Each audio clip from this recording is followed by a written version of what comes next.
Somewhere on your kitchen counter right now sits a small white container that has quietly rewired human civilization more than almost anything else in history. Salt. You shake it onto your food without thinking. A pinch here, a dash there. It's invisible, ordinary, boring. And that's exactly what should unsettle you. Because for most of human history, this exact substance was not ordinary at all. For nearly the entire span of our species' existence, most humans consumed almost none of it. Not because they hated the taste, not because they didn't have access, because their bodies, biologically speaking, were never built to want it the way yours does right now. And somewhere between then and now, something happened to human biology, human psychology, and human civilization itself. Something so strange that entire empires rose and fell over this one white substance sitting quietly on your counter. By the end of this, you will never look at your salt shaker the same way again. Because what you're about to learn isn't really a story about seasoning. It's a story about how a single mineral rewired human craving, human power, and human history itself, and how the trace of that transformation is still sitting, unnoticed, inside your own bloodstream right now. Let's start with the part that should stop you cold immediately. For roughly 99% of human evolutionary history, our ancestors ate almost no added salt at all. Not a small amount. Almost none. Anthropological studies of modern hunter-gatherer populations, the closest living approximation we have to ancient human diets, consistently show salt intake dramatically lower than what nearly every person on the planet consumes today. In some studied populations, daily sodium intake sits at a tiny fraction of the modern industrialized average. And here's the detail that should genuinely disturb you. These populations show almost none of the health conditions we now consider a near-universal inevitability of human aging. Hypertension, certain cardiovascular diseases, conditions so common in modern life that we've quietly started treating them as simply part of what it means to grow old. They aren't inevitable. They may be, at least in part, a symptom of something we did to ourselves.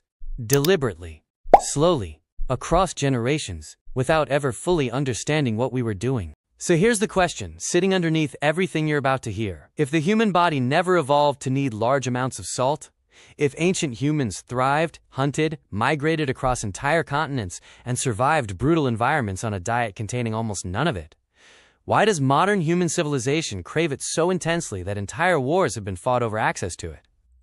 The answer isn't simple, and the deeper you go, the stranger and more disturbing it becomes. Let's talk about the body first, because this is where the story turns genuinely unsettling. The human body does need some sodium. A small amount. Sodium regulates fluid balance, nerve signaling, muscle function, genuine, essential biological processes. But some is doing an enormous amount of work in that sentence, because the amount your body actually requires is drastically, almost embarrassingly smaller than the amount the average modern human consumes. Here's the part that should make you uncomfortable the next time you reach for the shaker.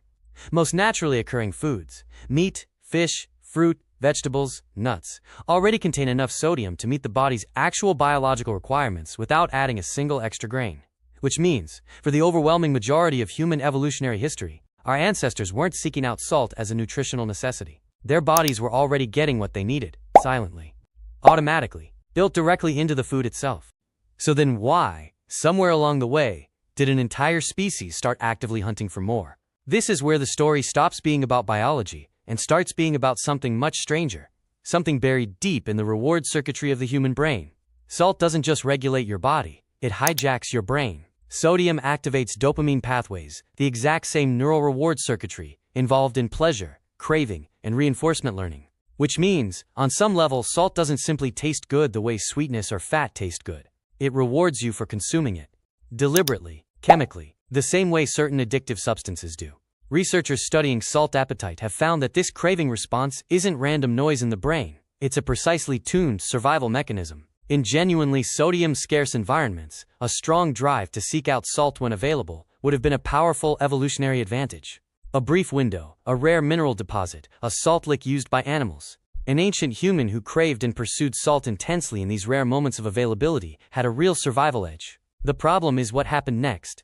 That ancient survival mechanism, built for a world where salt was scarce and precious, was never designed for a world where salt became infinite, cheap, and available in unlimited quantities at every single meal. We didn't outgrow the craving. We just handed it an unlimited supply and stepped back to watch what happened. And what happened next is where this story stops being personal and starts being civilizational. Because once humans figured out how to extract, produce, and control salt at scale, something happened that should genuinely disturb you. An ordinary mineral became one of the most fought-over substances in human history. Ancient Roman soldiers were, according to some historical accounts, partially paid in salt. The origin of the word salary itself derived from the Latin word for salt. Entire trade routes across Africa, Asia, and Europe were built specifically around salt transport. Cities rose to prominence purely because they controlled access to salt deposits or production.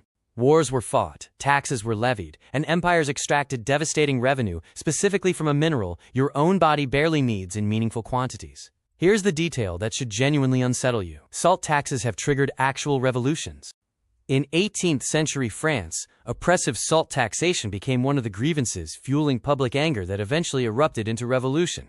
Centuries later, in colonial India, a march to the sea specifically to produce salt outside of colonial taxation became one of the most powerful acts of civil disobedience in modern history. An entire empire challenged, in part over control of a substance most human bodies could survive perfectly well with minimal amounts of. Governments didn't tax salt because people needed enormous amounts of it biologically. They taxed it because they had discovered something more valuable than the mineral itself. They had discovered a craving they could monetize. Now here's where the story turns existential, because this isn't really a story about ancient economics at all. It's a story about what happens when a survival mechanism outlives the environment that built it. Your ancient ancestors' brains evolved a powerful craving mechanism for a substance that was, for nearly all of human history, rare, precious, and difficult to obtain. That mechanism worked exactly as intended for hundreds of thousands of years. It kept them alive in genuinely scarce conditions. Then, within an extraordinarily short window of evolutionary time, a few thousand years, a blink in the timeline of human biology, that scarcity vanished completely. Salt became cheap, infinite. Manufactured, processed, and added to nearly every packaged food on every shelf in every store on Earth. But the craving mechanism never got the update. It still fires exactly the way it always did, rewarding you neurologically every single time you consume it, regardless of whether your body actually needs it in that moment. Your brain cannot distinguish between a genuine biological necessity and an artificially abundant, heavily marketed, dopamine-triggering product engineered by an entire industry that understood, decades ago, exactly what ancient survival wiring they were exploiting. Which means, every time you reach for salty food, not because you're nutritionally deficient, but because something in your brain lights up the instant the craving hits, you are not making a free, conscious choice. You are running an ancient survival program in an environment it was never designed to operate in. And here's the detail that should follow you out of this video entirely. Modern food companies know this intimately. The food industry has spent decades researching something researchers openly call the bliss point, the precise combination of salt, sugar, and fat that maximizes craving and consumption without triggering a natural stopping signal in the brain. Products are engineered, tested, and refined specifically to exploit the exact ancient reward circuitry that once helped a starving ancestor survive a genuine scarcity. We are not passively enjoying salty food. We are the target of an industry that studied our oldest survival instincts and built an entire economy around triggering them. Over and over, meal after meal, whether our bodies need it or not. So why did ancient humans never eat salt the way we do now? Not because they didn't crave it. Not because they lacked the taste for it. Because for nearly the entire span of human existence, that craving was kept in check by genuine scarcity, a natural limit built directly into the environment itself. The mineral was rare. The craving was strong. But the world simply never gave that craving enough fuel to spiral out of control. Then we removed the limit. We extracted salt from the earth by the ton.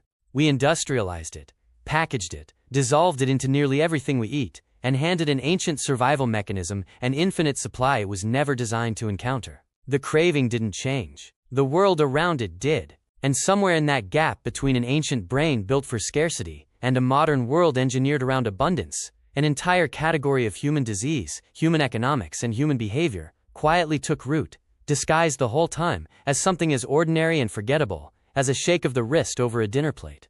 So the next time you reach for the salt shaker without thinking, without hunger, without any real biological need driving your hand, pause for just a second, because that motion isn't really about seasoning. It's a message from a version of your brain built for a world that vanished thousands of years ago. A world of scarcity and survival, still running, still vigilant, still convinced, with every single grain, that this next taste might be the one that saves your life. It never is anymore, but somewhere deep inside you, it still hasn't gotten the message.